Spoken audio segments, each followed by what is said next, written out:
Bagaimana kalau yang ini? Tanyaku pada Lucy, yang tertidur di mejaku. Layar komputer menampilkan profil calon teman kencan, yang tidak terlalu buruk iya sih. Fotonya lebih banyak menampakkan piala kejuaraan memancing ketimbang si pemancing itu sendiri. Tapi, salah satu kriteria yang kutuliskan memang memiliki hobi sendiri. Dan foto-fotonya yang lain menarik perhatianku. Begitu pula dengan gelarnya di bidang matematika dan kepandaiannya menulis. Lucy melirik malas dan menguap. Aku tidak yakin apakah itu artinya. Dia lebih muda darimu dan tempat tinggalnya jauh.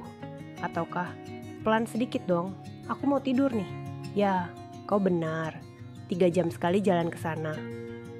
Kuklik mundur kembali ke kotak masuk tanpa mengirimkan pesan apapun.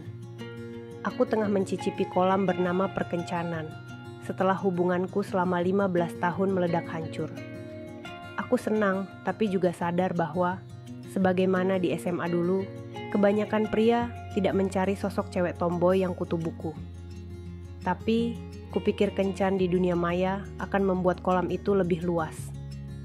Lagi pula, aku sudah kapok berusaha mengubah diri untuk membuat orang lain senang. Jadi, aku pun membuat profil diri yang nyentrik, kelihatan kutu buku, dan menjadi writer chick. Ada satu pesan baru, surel yang antara lain berbunyi, Kayaknya kau seksi. Mau ketemu? pesan itu bukannya membuatku bersemangat, malah membuatku memutar bola mata dan curiga bahwa seksi artinya lokal dan perempuan. Kugelengkan kepala, yang benar saja. Tapi dengan cepat kubalas, aku tersanjung, tapi tidak, terima kasih. Selamat mencari. Ya, masing-masing orang punya cara sendiri-sendiri, bukan? Tentu saja tidak semuanya seperti itu. Dalam waktu beberapa bulan sebagai writer chick, aku sudah berbalas surel dengan beberapa pria baik-baik, dan bahkan sudah naik ke tingkat percakapan langsung via telepon dengan seorang penulis slogan yang berada di negara bagian lain. Sayangnya, hubungan kami tidak berlanjut setelah ajakan Mari bertemu di tengah-tengah untuk makan malam. berubah menjadi, Aku capek. Bagaimana kalau kau beli makanan saja dan datang ke tempatku? tidak, terima kasih. Kencan pertama artinya harus berlangsung di tempat umum. Plus, aku sepadan kok dengan jarak yang harus ditempuh. Setelah itu, aku pernah berkomunikasi singkat, penuh rayuan, dengan seorang pria menyenangkan yang mengaku bekerja sebagai dosen di kampus setempat. Tapi, dia tidak memberikan perincian yang jelas. Aku tidak bisa menemukan namanya di situs kampus, dan dia ingin bertemu di sebuah motel. Gawat, gawat, gawat. Aku pun sudah pernah pergi berkencan sungguhan, selalu dengan seorang teman yang menungguiku. Aku pergi ke rumah hantu dengan seorang ilmuwan, pria baik, dan aku berharap ada sesuatu di sana. Aku pernah bertemu dengan seorang politisi yang fotonya berusia 10 tahun lebih muda dari dia sesungguhnya. Pria keren yang hanya ingin bersenang-senang sesaat, tetapi setidaknya dia berterus terang mengenai niatnya. Aku juga pernah merencanakan makan malam dengan seorang komedian yang isi surelnya selalu membuatku tersenyum. Namun jadwal kami tidak pernah cocok. Sejauh ini tidak ada satupun kencan yang pas. Ya, cukup untuk hari ini, kataku, lalu keluar dari laman situs. Siap untuk makan malam? Sungguh luar biasa betapa cepatnya seekor kucing loreng seberat 5 kg berubah dari tidur menjadi kelebatan berwarna abu-abu bergaris yang menuju dapur.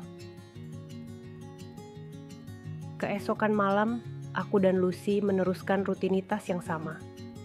Hanya saja kali ini ada pesan sungguhan yang menantiku. Satu yang membuatku memekik sedikit. Oh, pesan itu datang dari si pemancing. Aku ragu sebentar sebelum kemudian membukanya. Kuharap dia tidak berpikir aku mengintainya.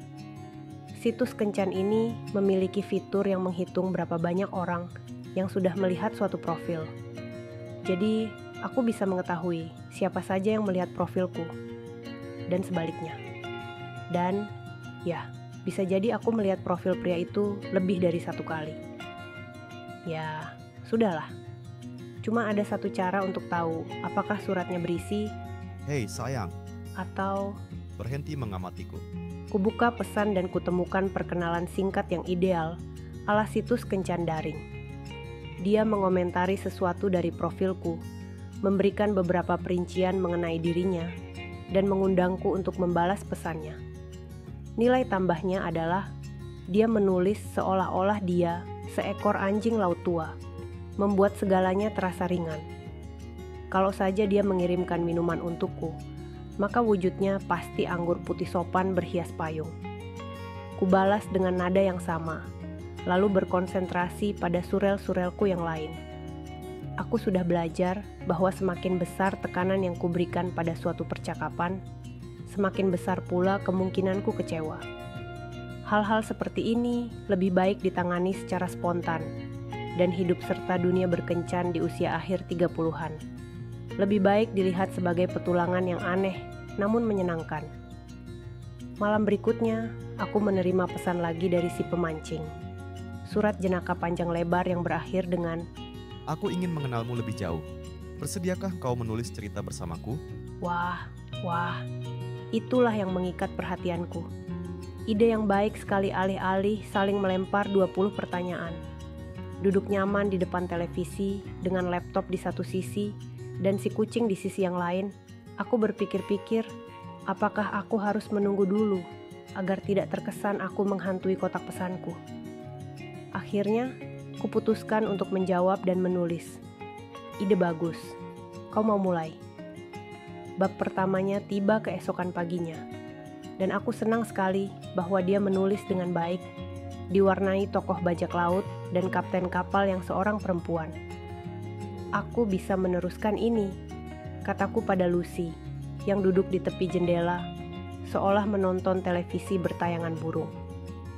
Lucy mengedikkan telinganya ke belakang, yang kutafsirkan sebagai, kau kan harus menyelesaikan buku dalam waktu kurang dari 1 bulan. Yang kulakukan berikutnya malah menulis bab kedua. Dari kisah bajak laut, tadi kuciptakan pertempuran laut yang mustahil terjadi, lengkap dengan tokoh kelinci pembunuh, dan admiral laut alien berkulit merah yang berdiri di ujung kapal sambil berteriak, "Perangkap!" Aneh? Jelas.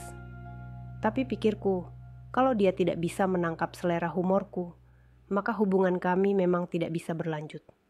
Balasannya, "Bravo, tepuk tangan meriah." Selama beberapa pekan berikutnya, kami terus berbalas surel. Cerita pun melompat-lompat dari laut ke rawa ke daratan dan kembali lagi ke laut, lengkap dengan tokoh pahlawan dan unsur roman. Kami tidak selalu paham kelakar-kelakar pribadi yang saling kami sisipkan, tetapi kami punya cukup banyak persamaan. Dan, yang terpenting, proses ini sangat menyenangkan. Antara menumpang kapal feri dan tenggat bukuku, kami saling berkirim surel selama 1 bulan lebih sebelum aku akhirnya menemuinya di dermaga. Aku menyetir truk hijau jelek yang kuberi julukan Sayang Fuk, 150. Kami berdebat mengenai siapa yang punya kendaraan yang lebih buruk, dan sekali lagi dia menang. Aku harus memerangi kegugupanku yang luar biasa dan meyakinkan diri ini hanyalah kencan pertama seperti kencan-kencan lain. Tapi, aku salah. Para penumpang baru saja turun dari feri saat aku tiba. Aku melihat seorang pria menatap Fug dan langsung berjalan ke arahku. Aku keluar dari truk dan saat dia mendekat aku, sadar tingginya persis seperti yang dia gambarkan. 180-an sentimeter. Dibungkus pakaian hangat untuk mengatasi udara dingin bulan Desember di New England, dan dengan topi bomber berlapis bulu, dia kelihatan seperti setinggi 2 meter, dan membuatku merasa mungil serta feminin. Dan aku, si penulis roman yang selalu berpikir cinta pada pandangan pertama, hanya ada di buku-buku. Hanya butuh 1 kali melihat si pemancing, orang asing yang sudah kukenal dengan begitu akrab, dan berpikir, milikku. Terima kasih sudah menonton. Jangan lupa untuk like, komen, dan subscribe untuk kisah penuh arti menarik lainnya. Aktifkan lonceng notifikasi supaya kamu tidak ketinggalan video terbaru dari kami. Dan bagikan video ini jika kamu percaya pada keajaiban cinta dan kisah-kisah romantis yang inspiratif. Sampai jumpa di video berikutnya.